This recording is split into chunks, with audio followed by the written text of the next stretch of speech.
Mega హీరోలపై Ram Gopal Varma tweets ఎలా ఉంటాయో చూస్తూనే ఉంటాం. ఓవైపు విమర్శిస్తున్నట్లుగానే ఉంటూ మరోవైపు ఆకాశానికి ఎత్తేస్తుంటాడు. మెగాస్టార్ రేంజ్ ని, పవర్ స్టార్ క్రేజ్ ని ఆకాశమంత ఎత్తులో చూపించే వర్మ చాలాసార్లు మెగా ఫ్యాన్స్ విమర్శలకు గురవుతుంటాడు.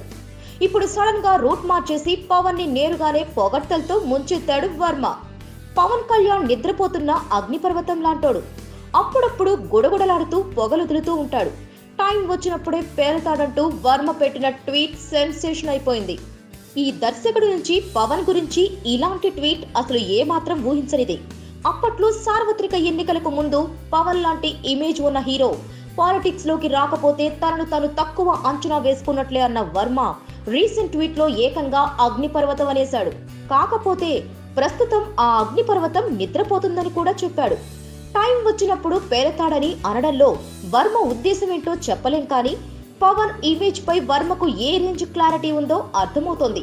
కాకపోతే ఇలా సడన్ గా తన సినిమా వంగవీటి రిలీజ్ కి ముందు రోజు ట్వీట్ పెట్టడంతో పవన్ ఫ్యాన్స్ కు వల విసురుతున్నాడనే కామెంట్స్ కూడా బాగానే వినిపిస్తున్నాయి. Please subscribe. Hi, it's me Purna. Please subscribe.